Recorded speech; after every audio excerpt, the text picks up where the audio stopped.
ധനമന്ത്രി നിർമ്മല സീതാരാമൻ തന്റെ 7ാമത്തെ ബജറ്റ് അവതരിപ്പിച്ചു. മൂന്നാം മോദി സർക്കാരിന്റെ ആദ്യ ബജറ്റിൽ ബീഹാറിനും ആന്ധ്രാപ്രദേശിനും കൂടുതൽ സാന്നിധ്യം നൽകിയിട്ടുണ്ട്. മോദി സർക്കാരിനെ ജനങ്ങൾ മൂന്നാമതും തെരഞ്ഞെടുത്തതിൽ നന്ദി അറിയിച്ചുകൊണ്ടാണ് നിർമ്മല സീതാരാമൻ ബജറ്റ് അവതരണം തുടങ്ങിയത്. രാജ്യത്തിന്റെ സമ്പദ് വ്യവസ്ഥ സുശക്തമെന്ന് ധനമന്ത്രി എടുത്തു പറഞ്ഞു.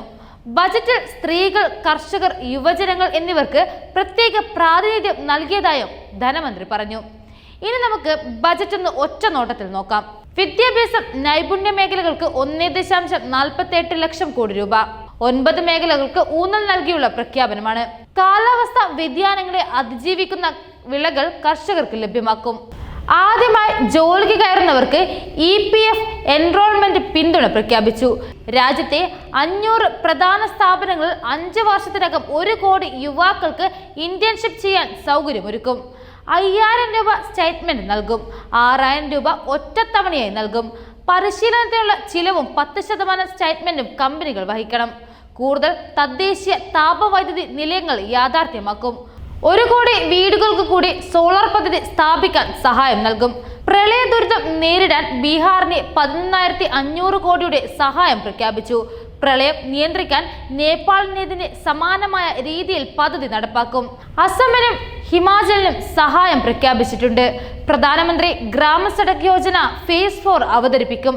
എല്ലാ കാലാവസ്ഥയിലും ഉപയോഗിക്കാനാവുന്ന റോഡുകളാണ് ഇതിൽ നിർമ്മിക്കുക. 25,000 ഗ്രാമീണ മേഖലകളിൽ റോഡുകൾ നിർമ്മിക്കും. ബീഹാറിൽ 2 ക്ഷേത്ര ഇടനാഴികൾക്ക് സഹായം. ലോകോത്തര വിനോദസഞ്ചാര നിലവാരത്തിലെത്തിക്കാനുള്ള ശ്രമത്തിന്റെ ഭാഗമായാണ് പദ്ധതികൾ പ്രഖ്യാപിച്ചിരിക്കുന്നത്.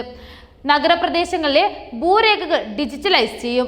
വികസിത നഗരങ്ങൾക്ക് പ്രത്യേക പാക്കേജ് അനുവദിച്ചു. 12 വ്യവസായ പാർക്കുകൾ കൂടി ഉടൻ യാഥാർത്ഥ്യമാകും. GST റവന്യൂ വരുമാനം വർദ്ധിപ്പിച്ചു.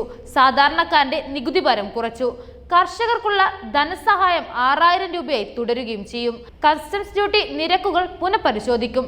ക്യാൻസർ രോഗത്തിനുള്ള 3 മരുന്നുകൾക്ക് കൂടി കസ്റ്റംസ് ഡ്യൂട്ടി ഒഴിവാക്കി. പഴയ പെൻഷൻ പദ്ധതിയിൽ മാറ്റമില്ല. പുതിയ പദ്ധതിയിൽ മാറ്റങ്ങൾ വരുത്താനുള്ള നടപടികൾ പുരോഗമിക്കുകയാണ്. മൊബൈൽ ഫോണുകൾക്കും ചാർജറിനും വില കുറയും. മൊബൈൽ ഫോണിന്റെയും ചാർജറിന്റെയും കസ്റ്റംസ് ഡ്യൂട്ടി കുറയും. സ്വർണം, വെള്ളി വില കുറയും. സ്വർണത്തിന്റെയും വെള്ളിയുടെയും കസ്റ്റംസ് ഡ്യൂട്ടി കുറച്ചു. ലെതർ ഉൽപ്പന്നങ്ങളുടെയും തുണിത്തരങ്ങളുടെയും വില കുറയും. പ്ലാസ്റ്റിക്കിന്റെ കസ്റ്റംസ് ഡ്യൂട്ടി കൂട്ടും. പ്ലാസ്റ്റിക് ഉൽപ്പന്നങ്ങളുടെ വില ഉയരും. സമുദ്രോൽപ്പന്നങ്ങളുടെയും കയറ്റുമതി വർദ്ധിപ്പിക്കാൻ നികുതി ഇളവ് നൽകും. മത്സ്യങ്ങൾക്കുള്ള തീറ്റ ഉൾപ്പെടെ 3 ഉൽപ്പന്നങ്ങൾക്ക് നികുതി കുറയ്ക്കും. ചെമ്മീൻ തീറ്റയ്ക്ക് ഉൾപ്പെടെ വില കുറയ്ക്കും. ആദായ നികുതി ആക്ട് പുനഃപരിശോധിക്കും. കാരുണ്യ പ്രവർത്തനങ്ങൾക്കായുള്ള ധനവിനിമയത്തിന്റെ നികുതിയിൽ നിന്ന് ഒഴിവാക്കും. ആദായ നികുതി റിട്ടേൺ വൈകിയാൽ ക്രിമിനൽ നടപടി സ്വീകരിക്കില്ല. സ്റ്റാർട്ടപ്പുകൾക്ക് വൻ നേട്ടമാണുള്ളത്. സ്റ്റാർട്ടപ്പുകൾക്ക് ഏജൽ ടാക്സ് എല്ലാ വിഭാഗത്തിലും ഒഴിവാക്കി. വിദേശ ക്രൂയിസ് കമ്പനികൾക്ക് രാജ്യത്ത് ആഭ്യന്തര ക്രൂയിസുകൾ പ്രവർത്തിപ്പിക്കാൻ നികുതി ഇളവ്. വിദേശ സ്ഥാപനങ്ങൾക്കുള്ള കോർപ്പറേറ്റ് ടാക്സ് 35% കുറച്ചു. 3 ലക്ഷം വരെ വാർഷിക വരുമാനമുള്ളവർക്ക് നികുതിയില്ല. പുതിയ നികുതി സമ്പ്രദായത്തിൽ സ്റ്റാൻഡേർഡ് ഡിവിഷനിൽ 50,000-ൽ നിന്നും 75,000 ആക്കി. 3 ലക്ഷം വരെ നികുതിയില്ല. 3 മുതൽ 7 ലക്ഷം വരെ 5% നികുതി. 7 മുതൽ 10 ലക്ഷം വരെ 10% നികുതി. 10 മുതൽ 12 ലക്ഷം വരെ 15% നികുതി. 12 മുതൽ 15 ലക്ഷം വരെ 20% നികുതിയാണ്. 15 ലക്ഷത്തിന് മുകളിൽ 30% നികുതി. ഈ മാറ്റങ്ങളുടെ പുതിയ നികുതി സമ്പ്രദായത്തിൽ 17,500 രൂപ വരെ സമ്പാദിക്കാം. എണ്ണക്കുരുക്കളുടെ ഉൽപാദനം വർദ്ധിപ്പിക്കാൻ നവീന പദ്ധതി ഒരുക്കും.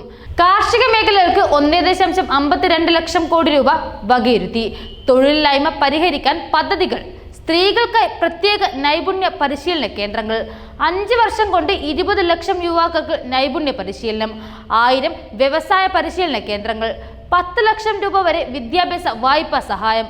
കൂടുതൽ വർക്കിംഗ് വിമൻ ഹോസ്റ്റലുകൾ യാഥാർത്ഥ്യമാക്കും. 3 വർഷത്തിനകം 400 ജില്ലകളിൽ ഡിജിറ്റൽ വിള സർവേ നടത്തും. 1 ലക്ഷം വിദ്യാർത്ഥികൾക്ക് പലിശരഹിത വൗച്ചറുകൾ അനുവദിക്കും. ബീഹാറിന് പുതിയ വിമാനത്താവളം. ആന്ധ്രാപ്രദേശിന്റെ തലസ്ഥാനത്തിന്റെ വികസനത്തിന് ധനസഹായം 15,000 കോടി രൂപ ലഭ്യമാക്കും. ബീഹാറിനും ധനസഹായമുണ്ട്. ബീഹാറിലെ ഹൈവേ വികസനത്തിന് 26,000 കോടി രൂപ. ആന്ധ്രാപ്രദേശിലെ കർഷകർക്ക് പ്രത്യേക ധനസഹായവും ഒരുക്കും. ബീഹാറിൽ മെഡിക്കൽ കോളേജ് യാഥാർത്ഥ്യമാക്കാനും സഹായമുണ്ട്.